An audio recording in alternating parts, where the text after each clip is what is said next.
Yo, what's up, everybody? Just wanted to give you a quick heads up before you watch this podcast today. We had some technical difficulties. So what we did was we made some modifications. So what will happen is there will be times where some video went out, we lost it.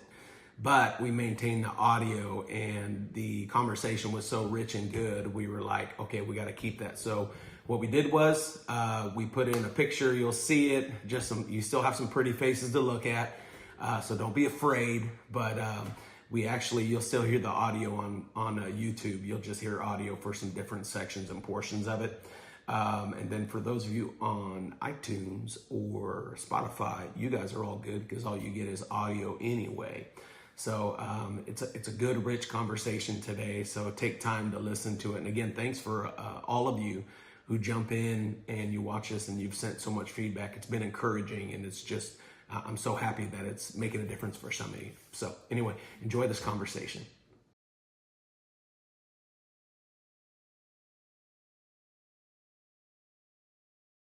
All right, everybody. Hey, welcome to Pastors Getting Personal podcast. I'm Dave Novak.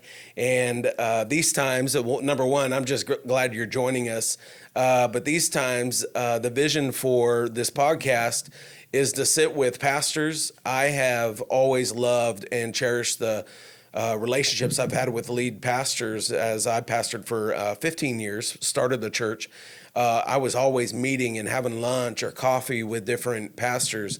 And even now as I go around and speak, I love still doing that, whether it's getting coffee or lunch, etc. And so that's a vision for this time is, number one, I'd be hanging out with pastors talking. You get to see the human side of pastors, the passion, some of maybe the challenges, etc.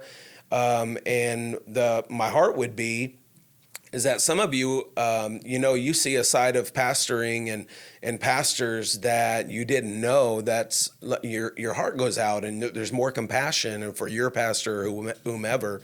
And then the other part is for pastors, I just want you to be encouraged. I want you to be encouraged hearing someone's story that helps you know you're not alone. And we're all facing some of the things. And then also, I love celebrating what's happening in other ministries. And one thing I like to encourage people, and I want to do this regularly, is developing the community for pastors. Is, man, whenever we have a guest, we usually have the social media links on the on the YouTube, and now we're on Spotify, and we're also on iTunes. But in the description, we'll have their contacts. So if there's ever anything you want to hit up one of the pastors and you have some questions about what they're doing or whatever, we just want to make that community happen. So anyway, that's my heart, and we're going to have a good time today. I am really excited to have someone on our podcast that I've known for quite a while now, since we started our church back in 2008, and that is Dr. Tecoy Porter. So, man, where's the applause? Where's the clap? The applause track? Right? I know. Yeah, we'll have to kick that on. We got to get that down. No, I'm so glad that you're on here, man. Oh man, thanks for the invite, Dave, and congratulations on the podcast. It's cool. Oh, thanks, I love the setup. Yeah, you know what? It's something I just want to have, chill, kick back conversation. And I thought this would be a good way to do it. And some people will be encouraged and, whatever. But I'm really glad that you're here. We were talking about what your heart is for ministry, because I was talking about, man, the one thing I miss is kind of preaching every Sunday, developing things, and I'm not doing that. But then you mentioned, we're kind of like, okay, what really drives you? And you mentioned the people. Yeah, the people is what drives me and everything. For preaching, and as part of I love preaching. Yeah. It's part of the duty of pastoring and leadership, being a great communicator. Yeah. But really what drives me and what has driven me for 25 years now are the people that we serve, the community in which we serve in, the city at large, being able to love on them, serve them. Right. Be generous. Our mission at the Genesis Church in South Sac is love, lead, serve, and give. Yeah. And we just try to follow that in everything that we do. Right. We're celebrating 35 years this coming April. Since the church started, right? Since the church started. We started April Fool's Day, 1990. which is a whole story Yeah, on itself. yeah. But I think I would have picked a different. Like, hey, let's just wait a week. No. Right, exactly. But you know, it was we say the joke was on the devil. He thought that he was going to mess us up, and it was a church split that we came out of. Wow. And my father, in his wisdom, he was able to start Genesis Church and provide a new beginning for those who were coming out of a kind of a bad situation, and stuff. And we have been going ever since. It's a true testament of the strength and the of the people of this ministry, and I'm just grateful to be able to. Well, and one thing I loved was, because I always kind of sensed maybe a calling to the Meadowview, Greenhaven area when we were starting our church, but how we just started like just down the street from you guys at what was Freeport Elementary, and we were there, and so it's been cool to just be familiar and see each other at different things, because even for the Martin Luther King celebration every year, you're leading the whole choir, the MLK celebration choir. Bishop Carthen got. I always say this, Bishop Carthen, who was just our beloved friend. Amen. All by myself. All by himself.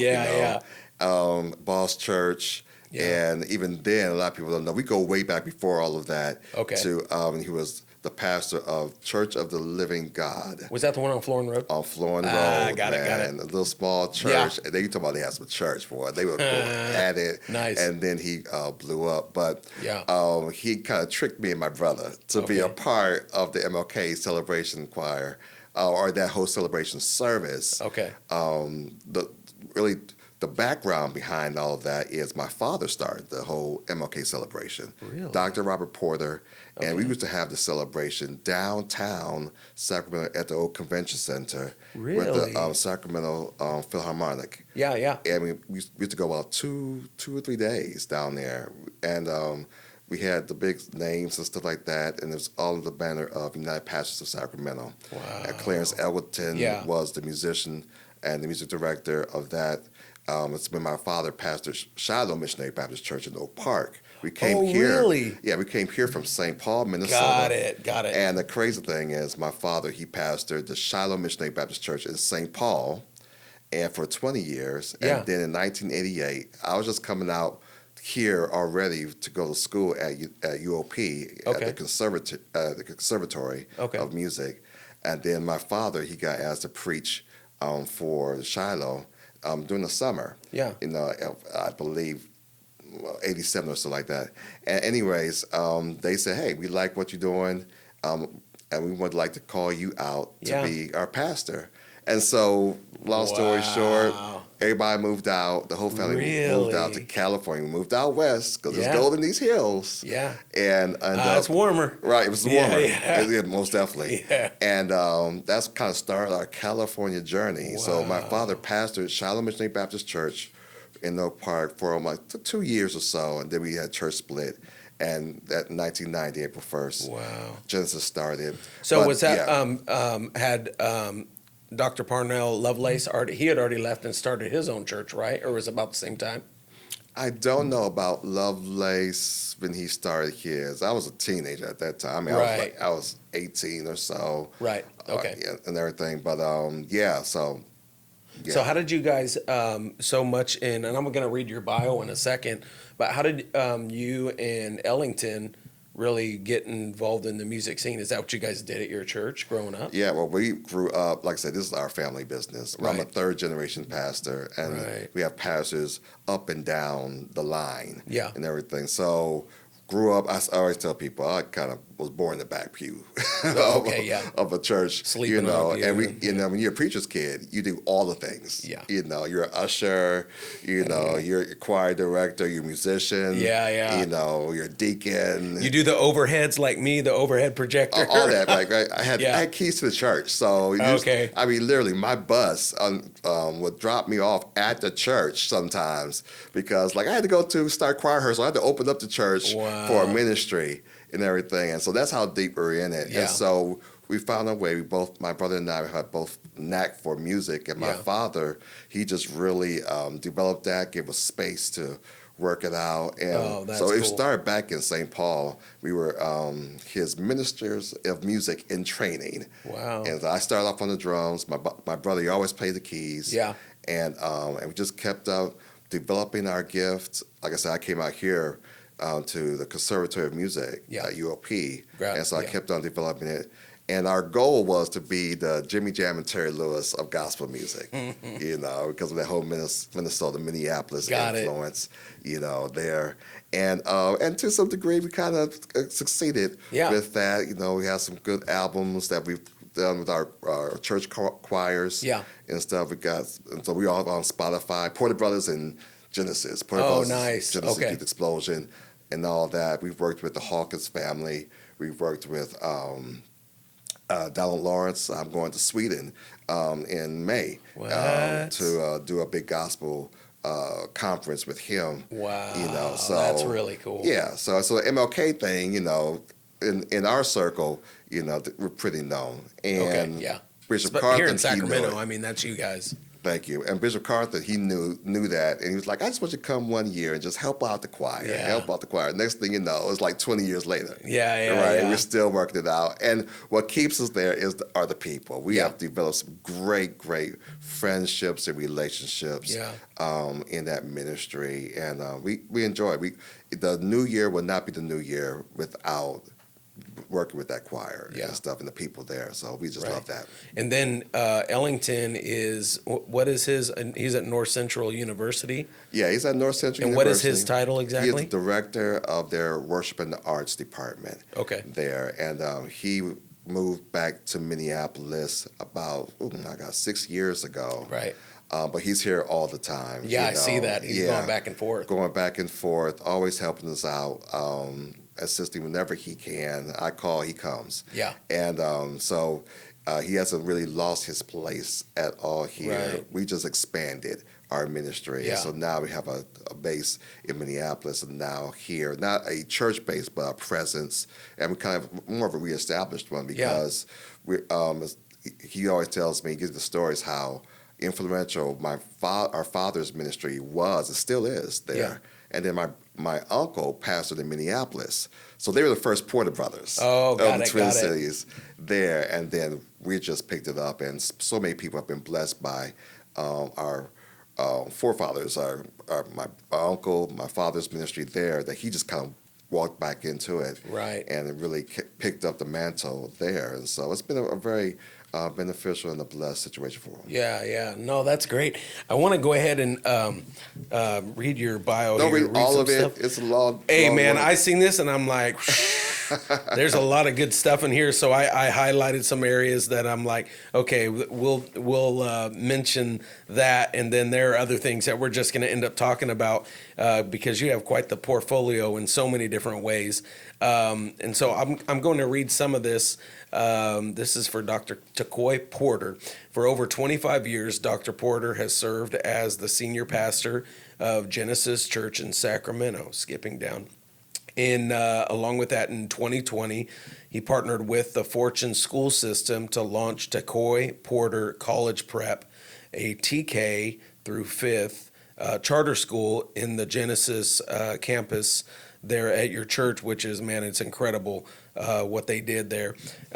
Dr. Porter is a prominent advocate for civil rights and social justice. As president and executive director of the National Action Network Sacramento chapter.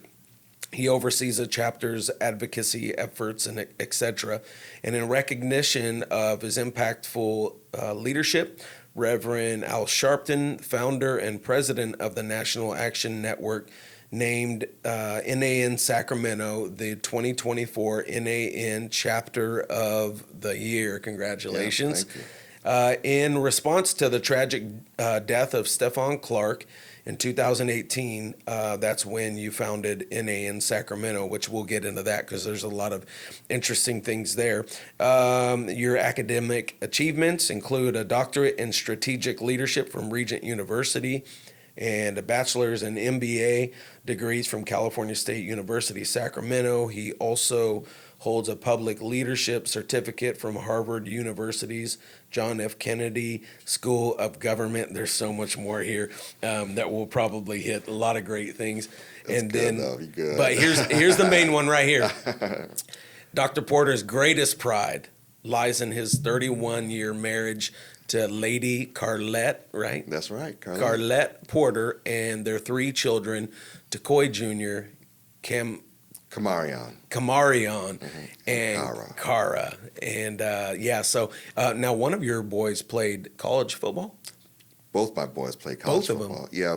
Tecoy Porter Jr. and Kamarion I didn't know. played both. Kamarion, actually, his school went on to win their conference championship. Really? There, yeah. Where's that at? He played at, oh my goodness, because come back to, I just had a blank. Yeah. But they both in Southern California. Okay. And he went to Harvey Mudd College, but then there's a few. Oh goodness, it starts with a C. It's gonna come back to me. Okay, yeah. But I'm getting older. I'm in the 50s, so I have those moments and everything and all that, which is crazy. But the actual team is another name of it. Got it. And everything. And so they won their conference championship. He did really, really well. Wow, and that's stuff. awesome. He's the one that didn't want to play football, and his team was pretty good. Okay. My eldest son, he played at good. I can't remember all the colleges, but he played for. You have to get it later, even if we're years. talking about something exactly. else. It'll pop in my brain. So, hey everyone, in the summer of 2023, I left my church to launch a new ministry, which you're about to see. If you'd like to partner together, my website is davenovakministries.com. Check it out. What if I told you that you could break free from the wounds and the frustrations with your dad? You know, the resentment, the abandonment, the abuse that you have felt maybe, or even you get to a place of having bitterness that is built up, or you feel cheated because of your relationship with your dad. Hi, I'm Dave Novak, and I recently wrote a book called No More Dad Issues. And the reason I did was because I struggled with these issues for years. And I learned over time that in our culture and in our generation, dad issues are pervasive throughout. It doesn't matter who you are, and it doesn't discriminate. I've known people in their latter years who still are feeling the sting of dad issues because you never grow out of them. And so when I wrote this book, I decided to be very transparent with my feelings, my thoughts, my struggles in this bitter and difficult relationship that I had with my dad, who was also a pastor. And so I found this freedom. I'm going to tell you how I went through it, how I got through it, so that you can have it as well. I wrote No More Dad Issues so that you can find what I have found. So pick up a copy and let's begin to break free today.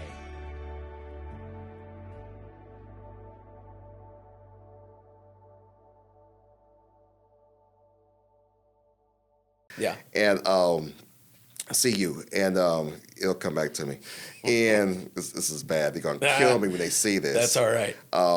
But he did very well. He was ended up being captain of his team. Okay. And stuff. And and they both played. He played in Thousand Oaks area, in Southern Cal. Yeah. And my youngest son, he played in the Oxnard, near Oxnard area down there. So great schools, great institutions, but they got great education, and that's the biggest thing there. But we love the football games. Oh, yeah. I see how you guys go back and forth. And And then the cool thing was they both played each other in the same conference. Oh, is that right? Yeah. So in my eldest son's senior year, or graduate year, he played. My second son, it was his freshman year. Yeah.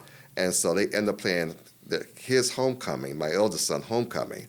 And so it's Porter versus Porter. So the family got all T-shirts with Porter versus Porter, and we started the game on one side, the home side. Oh, really? Yeah, got the it. game. And after that, at halftime, we went over to the second side, to my young son's side, and watched it. The eldest one, which we thought was probably right, and everything, but it was big. It was a big time for us. So you have Kara now. How old is she? Kara, she has just turned 21. Wow, 21. Oh, wow. and she's graduating this May from Southern University. I know that one.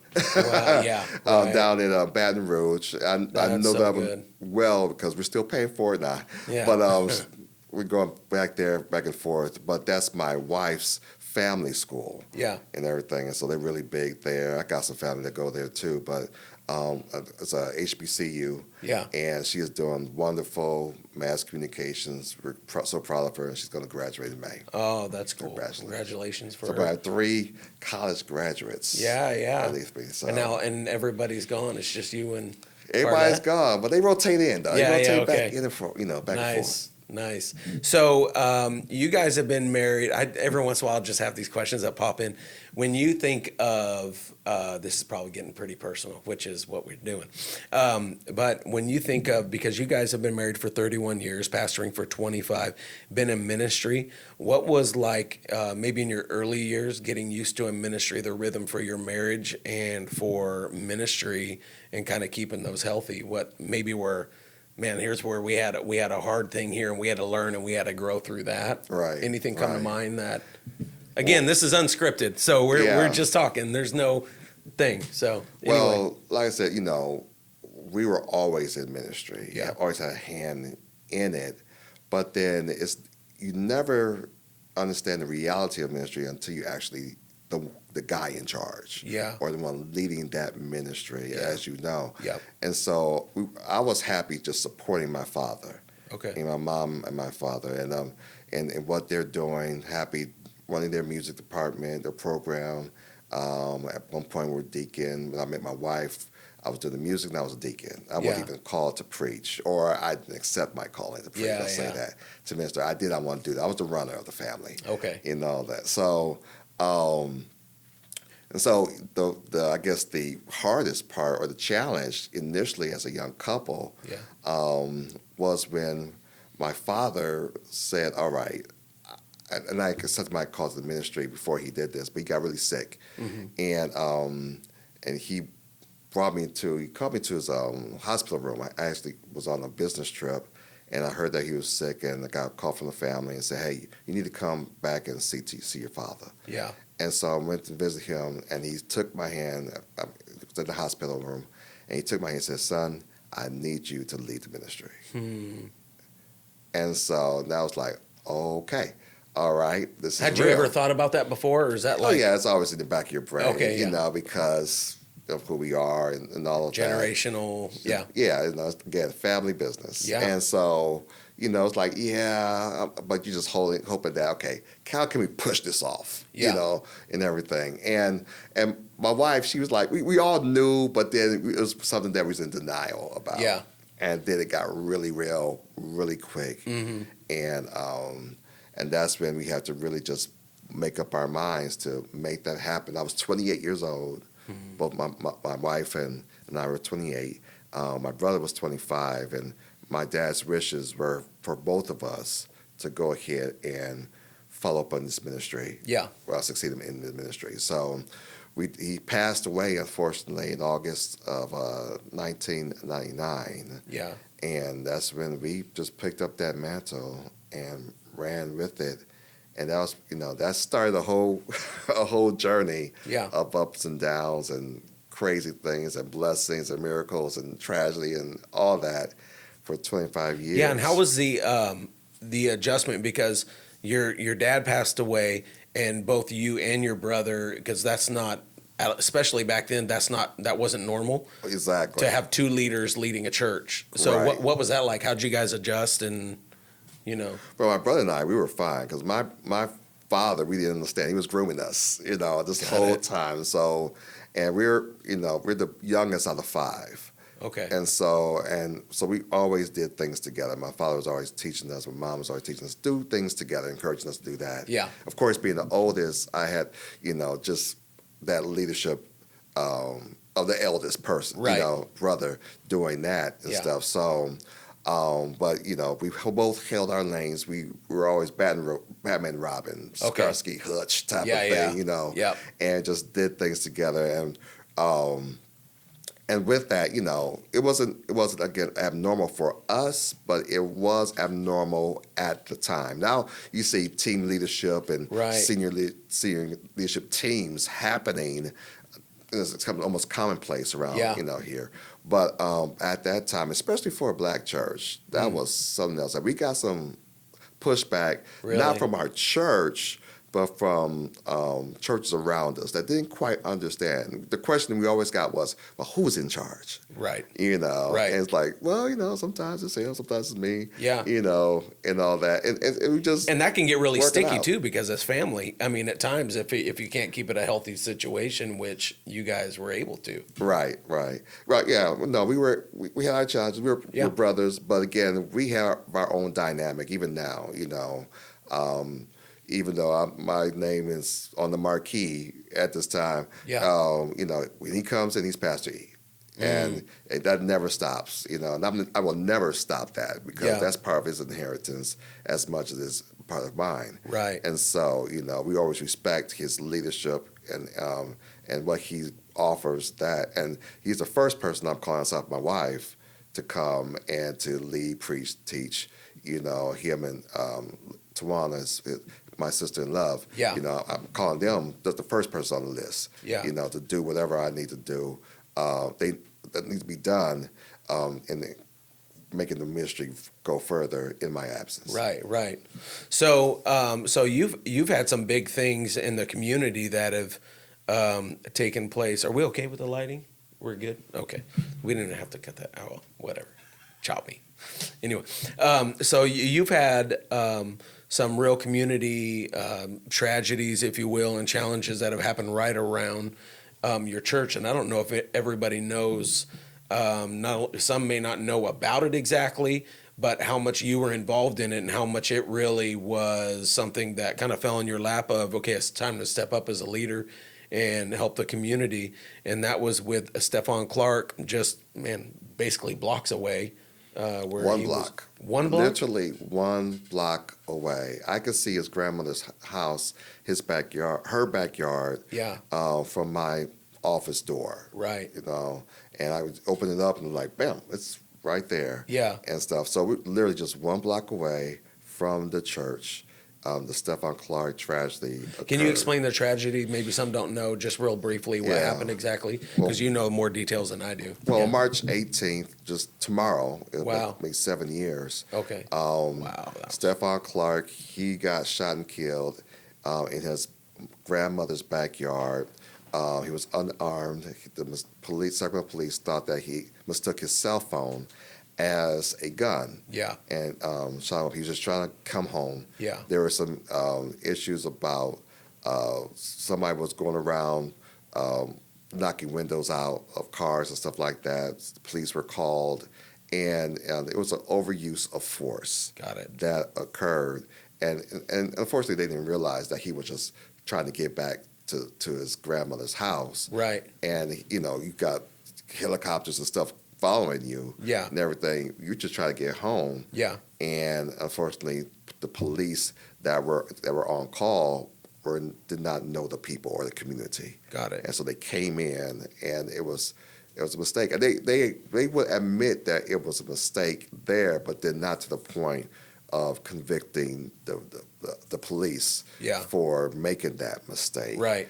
And stuff. But that set off, a huge response to the overuse of force or by police on young black men, especially unarmed, and black women in this country, not just here in Sacramento. Yeah. But it was that incident in where the world literally came to Meadowview Road at that time. And so you have not only Reverend Sharpton to come out, you have Ben Crump, all of the names. You have CNN, MSNBC, Fox News, all the media you could think of. The world was literally watching that situation, and there were people marching, not just in Sacramento, but across the nation.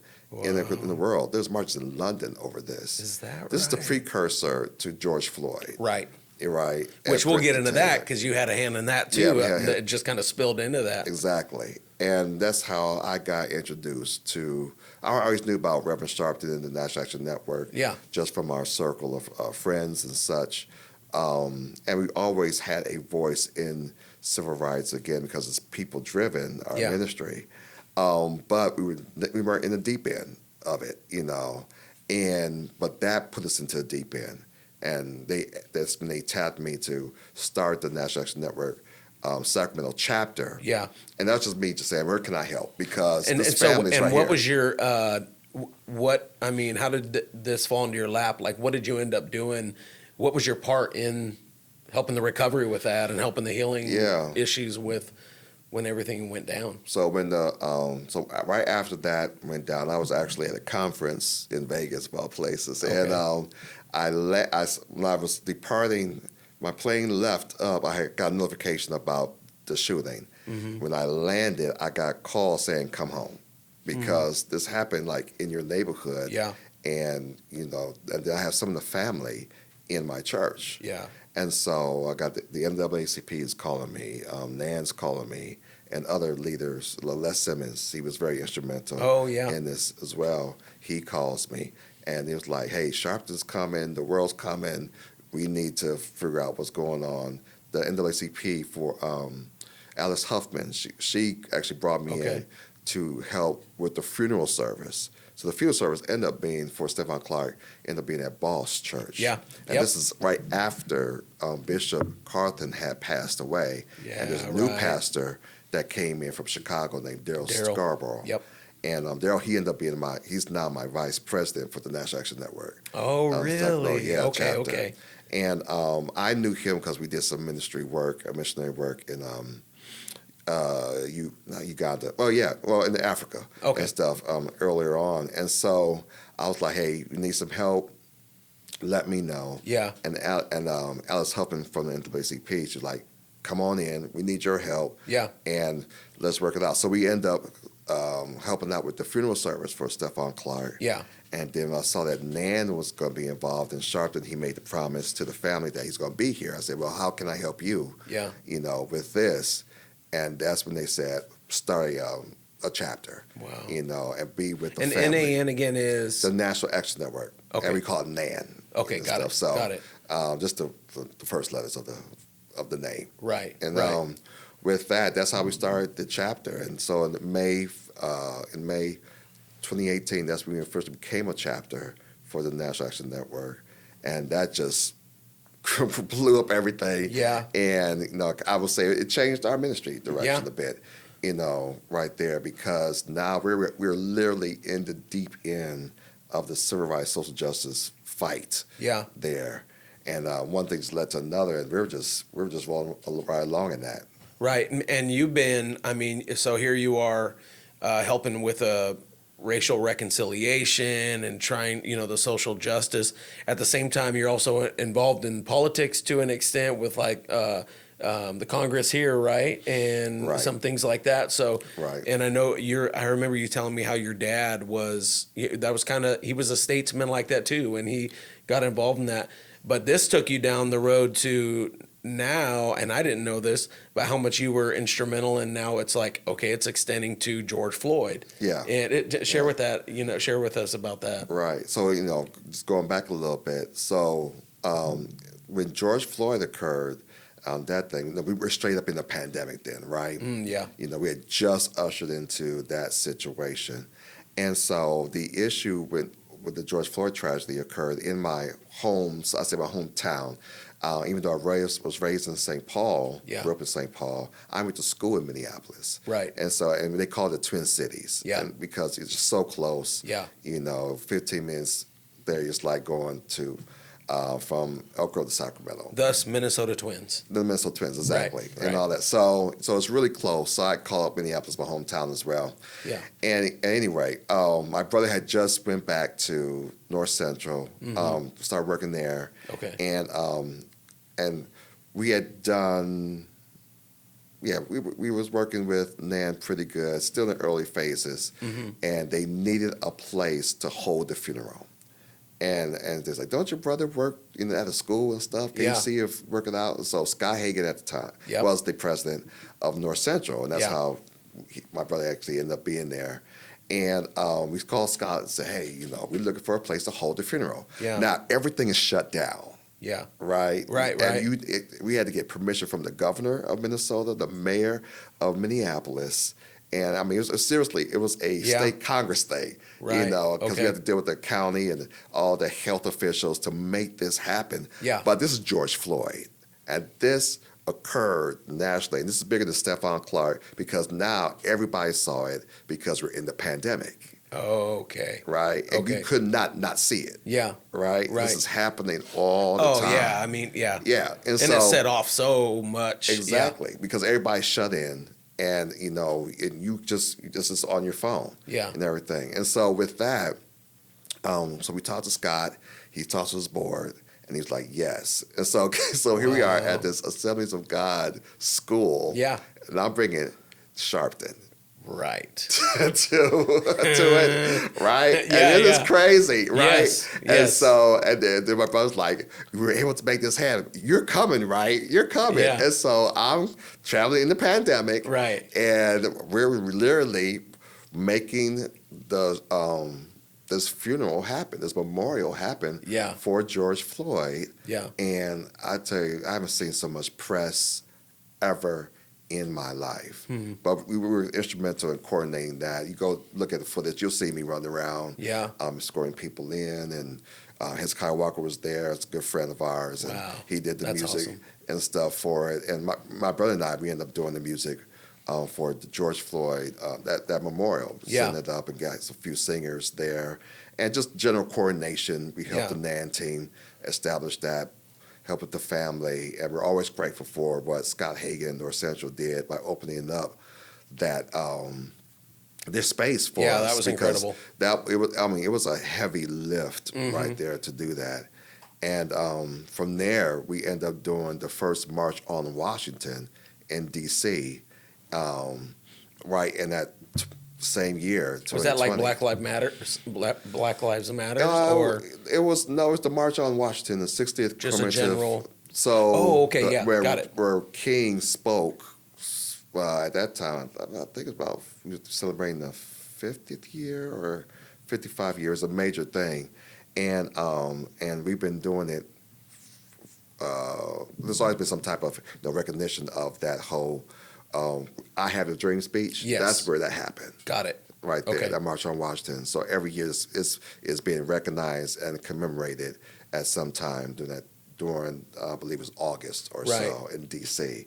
So we're at the Lincoln Memorial, and at the height of, again, the pandemic still. Yeah. And we had over 200,000 to 300,000 people come and march. Wow. Assemble at the Lincoln Memorial. Yeah. My brother and I were over the music for that. Is that right? I'm helping to coordinate speakers and stuff like that for that actual thing. We're dealing with Sharpton, Martin Luther King III, the Congressional Black Caucus in D.C. and all of that, just working with them, making that happen.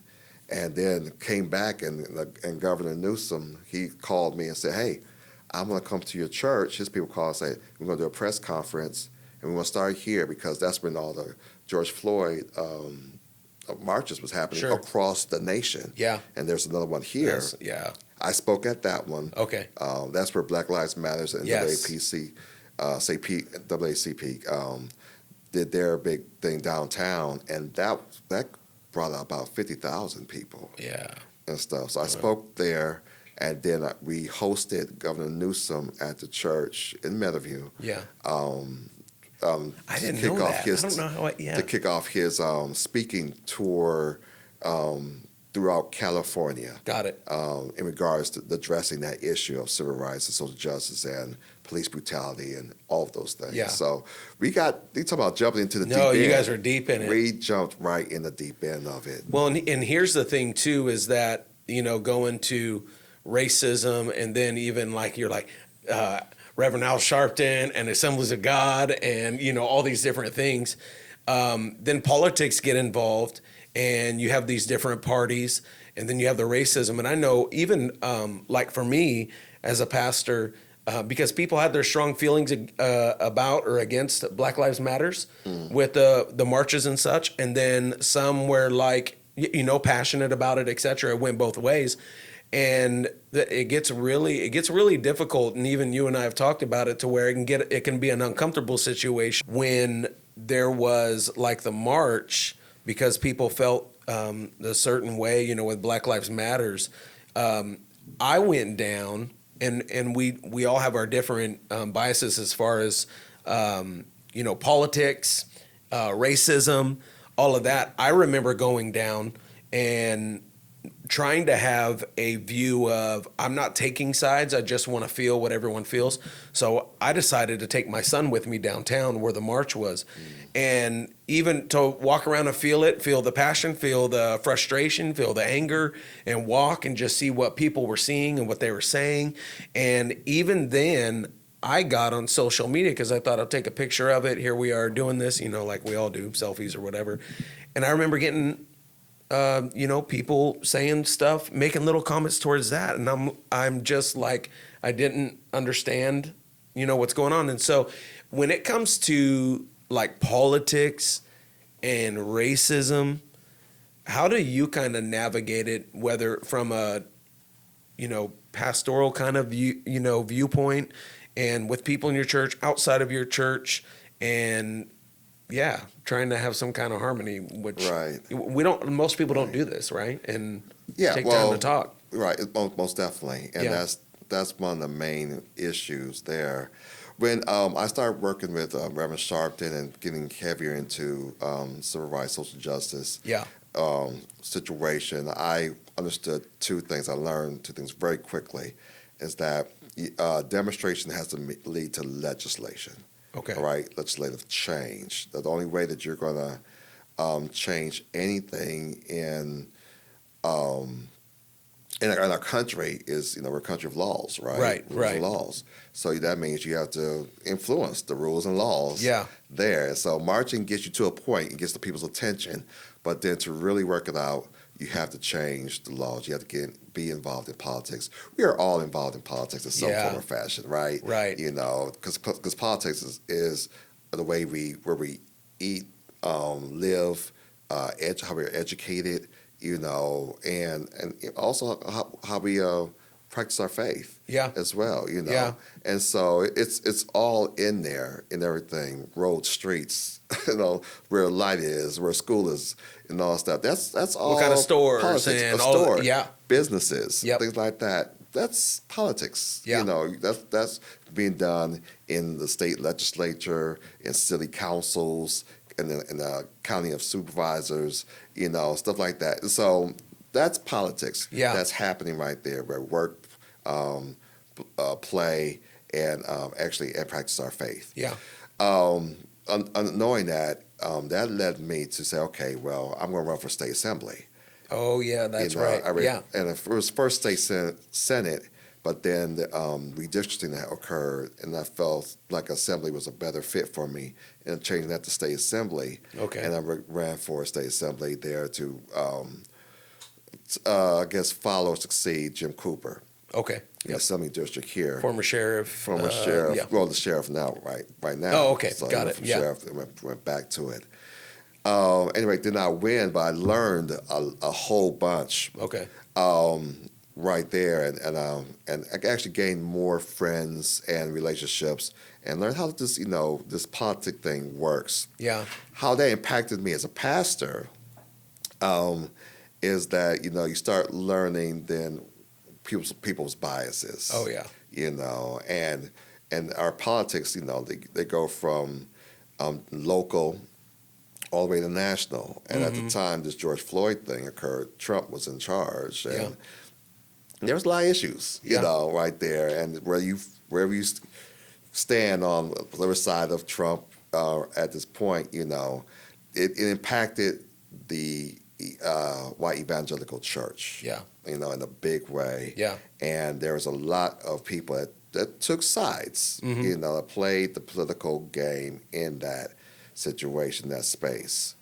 And so I would say they impacted the relationships between your black pastors or pastors of color and our white brothers and sisters that pastor, it was like, okay, where we at right now? Because you get Trump and now Trump, Black Lives Matter and all stuff, and you got woke and CRT and all these buzzwords that just, muddy the waters when it really, you're talking about power, right? You're talking about power. You're talking about being in charge and everything. It's that type of game where really that's the issue is us really trying to come together. How do we stay together and work together? Because again, our job is the people. It's people-driven, people and pointing people to Christ. Yes.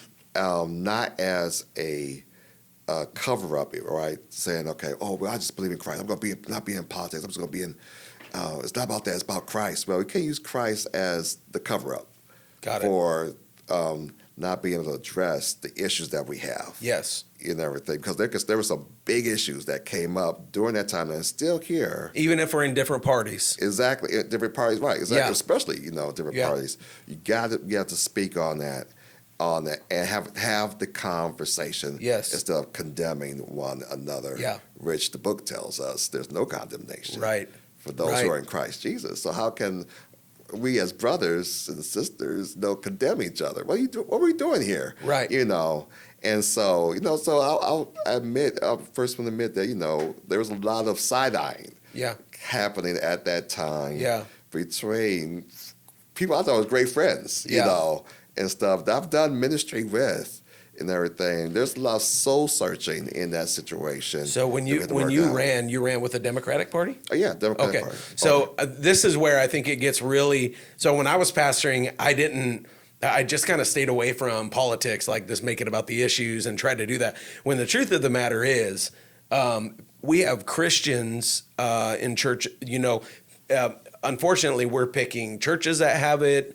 And I think what we have to really protect is people are identifying with parties before Christ and being how to somehow no, we're kingdom first, but we understand that we have these parties that our beliefs are in, and so my beliefs in politics are different than yours. And you know what I think is hilarious? You're wearing blue and I'm wearing red. This was not planned. I know. I just saw that right now. Right. But so how do we, because I've seen stuff where, I've literally heard of it dividing families where it was like holidays, and because there is different political parties involved, they just couldn't have family together. And it's like, that is for the body of Christ. We have got to do a better job. We've got to navigate that. So how do you approach that? Because I don't even know if there's a right or a wrong way. It's like, what's the goal and the mission, and how we listen to each other and really try to understand instead of quick to judge and make those judgment calls. Well, the first thing to do is recognize our own biases. Yes. Right. We do have to recognize that, recognize what we've been taught and brought up on and stuff, and just being honest about that situation. Yeah. When George Floyd occurred, think about this. I'm bringing a Reverend Al Sharpton into the mix with the leadership of North Central University, which is a Assemblies of God school. Yes. Now, at a very high level, they worked it out to hold this funeral. Yeah, see, that's Think good. about this. Yes. Right? Yeah. To hold this funeral for George Floyd, the man that got, killed, in front of our eyes, basically. Yeah. Right? Yep. That's just amazing. Yeah. And so I'm up here helping to work this thing out. Yes. And I see this happening at that level, and people haven't really made that connection. They just think that was really a black thing that, no, everybody had to come together to heal a city. Yeah, that's good. Right? Yeah. And stuff. And so, but we did that through conversation. Yeah. We did that because we were our brothers and sisters' keeper. It was just the right thing to do. Right. At that time, we weren't talking about Democratic, or Republican. We weren't talking about, progressives versus traditional. We were, I wasn't even in a situation. Yeah. It was like, you know what? We need to help this situation out. Right. Because a city was at stake, a nation was at stake. Yeah. Minneapolis was literally burning down. Yep. Places I remember all the cities. To school, school at and played, neighborhoods I played in, I saw and drove through. I saw them literally burning down. Yeah. And stuff. And I was like, we need to do something about this.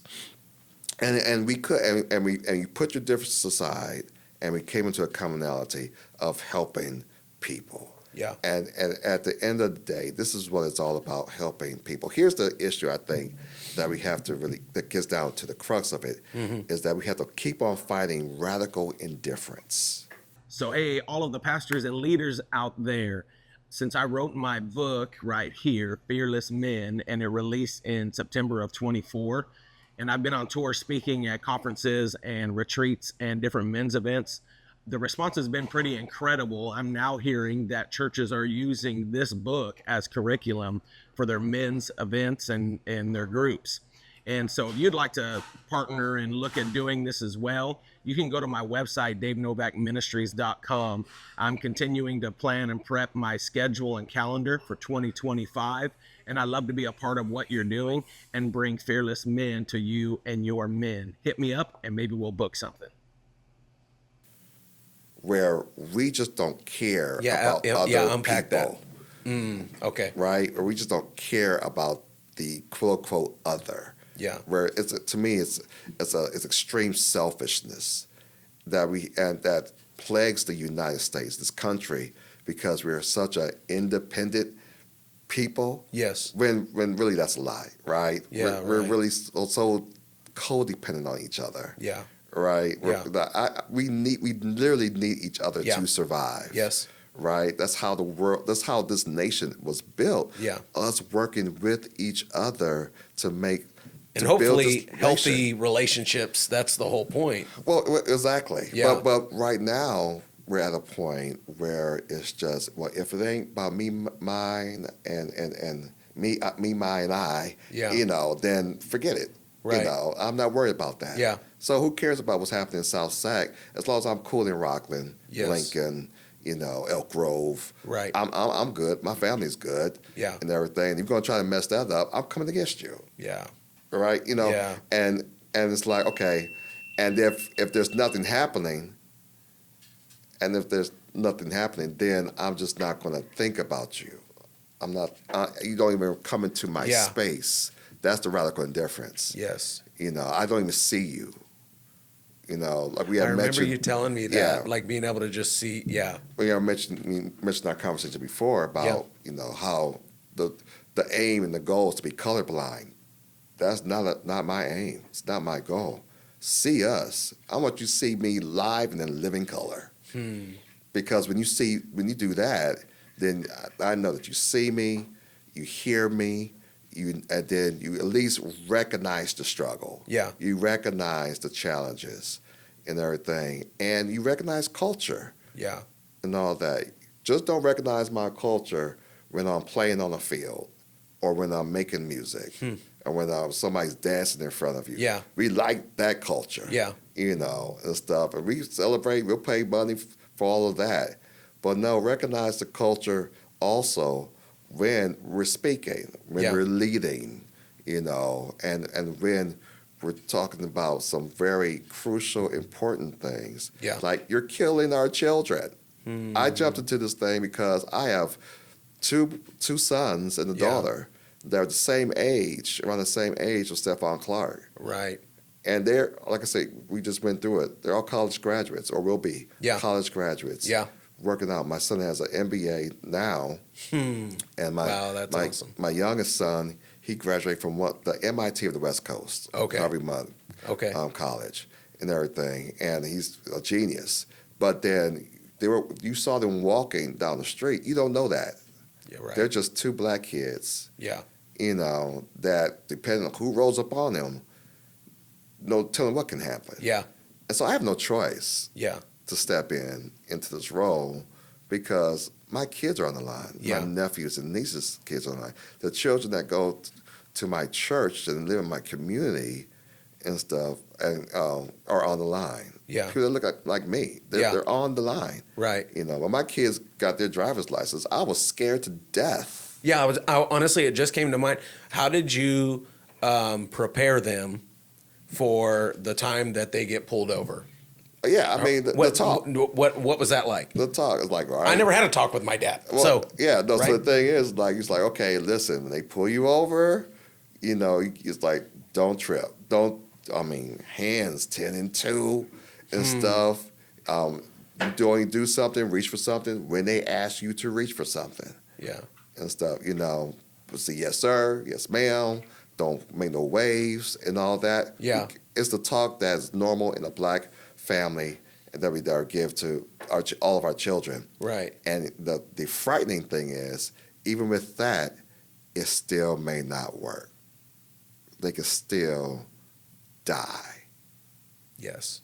Because somebody feels threatened. Yeah. And I know this personally because I got pulled over. Yeah. And I was coming from Modesto, from working in Modesto to back home. I used to live at Point West, Arden Apartments there in the Arden. And I was just coming home, driving with a friend, carpooling. He looked like a skinhead, and I'm the black guy, and we're in a nice car. Mm. And somehow I got pulled over, and to pull over in the freeway. Yeah. The whole freeway, they stopped the freeway. I'm looking up. There is like 10 cop cars behind me and stuff, and a helicopter. And I'm like, okay. I look in the rearview mirror, and I see the gun pointing at me. Yeah. I am like tripping. Oh, yeah. And stuff. And they're like, put your hands up. I put my hands up. And out on Highway 99, my face is lying on concrete, on the asphalt of that freeway and stuff. I'm like, I'm just praying to get out of this situation. Yeah. Because, again, I'm a black man with a good car, and then my friend is like a skinhead, Right. So he doesn't know what. So how did it end ultimately? What was the deal? Here. But what happened was they had ran my plates for some reason, and they thought I stole my own car. Oh, wow. It was a mistake in the system. Driving while black.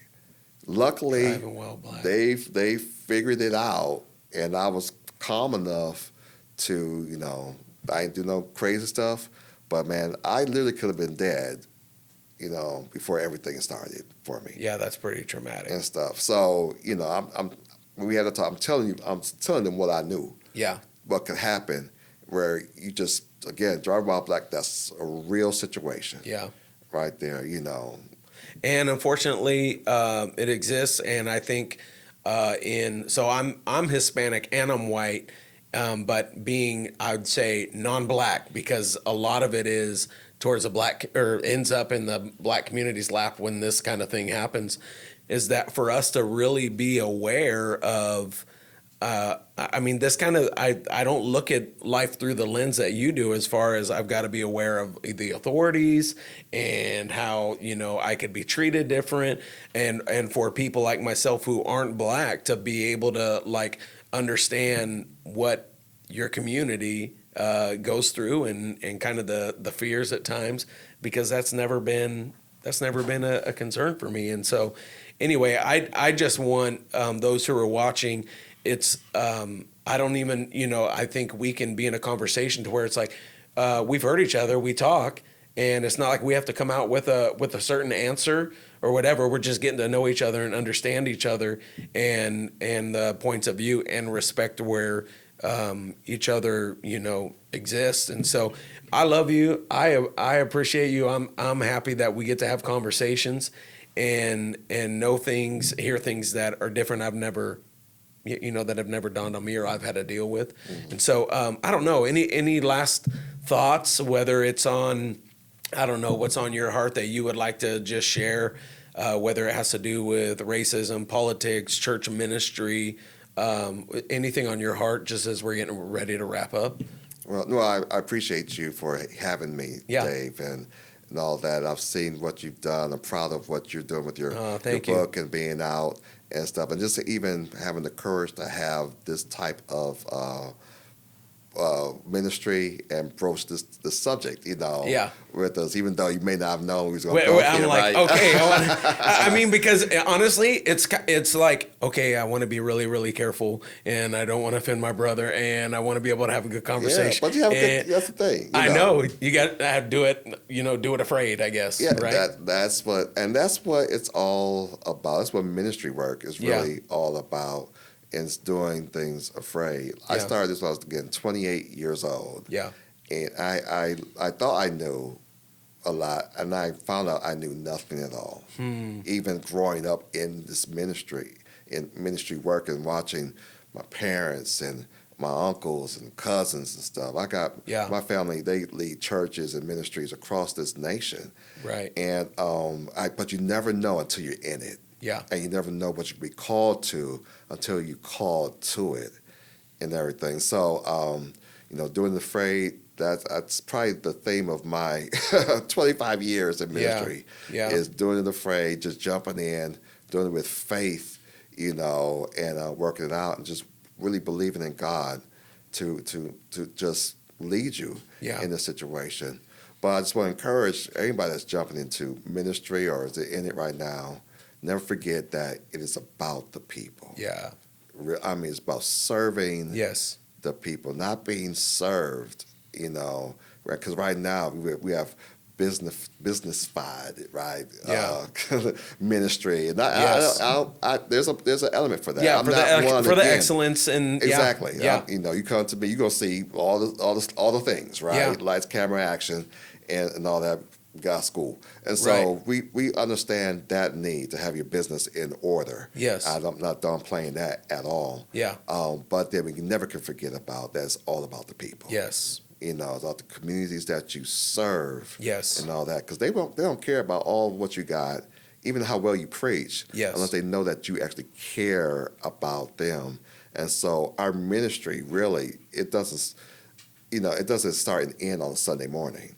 Yeah. No matter how many services you run, it's really Monday through Saturday. Right. And then how you respond to the needs of the people. Yes. Right there. And I just want to encourage those who are watching here and to never forget that. Yeah. We always talk about church. We get our church world, our church mindset. Yeah. And forget that we're dealing with real life stuff. Yeah. Right. Well, and that's really where we find our unity. If we keep it about the people and serving them, then other things about ourselves kind of fade out. And but man, we'll see each other, right? That's when we really see each other, because we see each other's needs and all of that. And when you say see each other, are you saying like you understand, or it's just the fact that you appreciate value? Okay, that's good. We see each other's value. Yeah. Not that I value what you bring to the kingdom.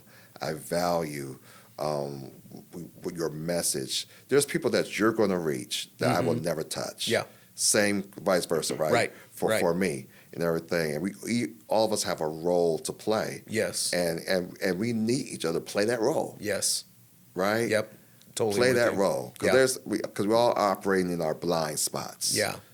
We have our blind spots that we have. So there's things I don't know about your community and who you serve, and the issues, the deep-seated issues that you see, and there's value in that. There's value. There's a reason why I'm here is because there's value in this. Yes, and I understand that. Yeah, and that's like, let me carve out time and sit with Dave and talk about this, because there's value in this situation, and I recognize that you see the value in me for being here. So that's why I accept the invite. Yes, and so, but hopefully it's about the people was watching. Yeah, and hopefully through this conversation, and sometimes it got uncomfortable, but maybe that uncomfort will translate and hit somebody's soul. And say, wow, this is kind of cool. We need to talk more about this. And I appreciate Dave and Tecoy for coming out and doing this. No, thank you for your openness and being willing to, we're just kind of navigating and walking through a conversation like this. And, so thanks again for coming. I appreciate it, man. We've talked about a lot.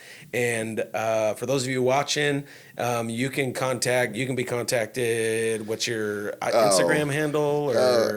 We're at Tecoy Porter, drtecoyporter.com. If you see the school come up, because they have that too. Just keep on searching for the person, all right? Okay, got picture. It. Or at Genesis Church Sacramento, sacgenesis.online.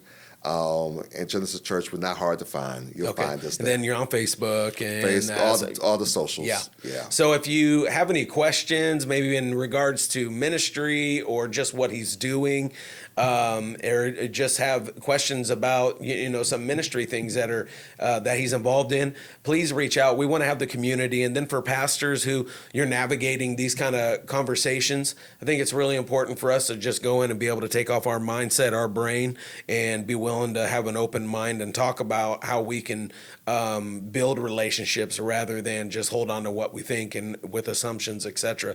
And be okay with, I feel like we don't have to walk away with, we've got the answer, we have fixed it, but just we have talked it out, and we're just going to continue to maintain the relationship. So anyway, thank you for watching Pastors Getting Personal. You've seen a little bit, and we just want to ask you that you would subscribe and you would be a part of this and you would share it. And I'm so thankful that many of you are watching it, and for those who are sharing it with others. So we will see you on the next episode of Pastors Getting Personal. Bless you guys. So, hey, everyone, if you enjoyed the podcast, Pastors Getting Personal podcast, do me a huge favor. This is how you move the mission forward and help and encourage more pastors is would you please subscribe to this and like whatever platform you're on, subscribe to it.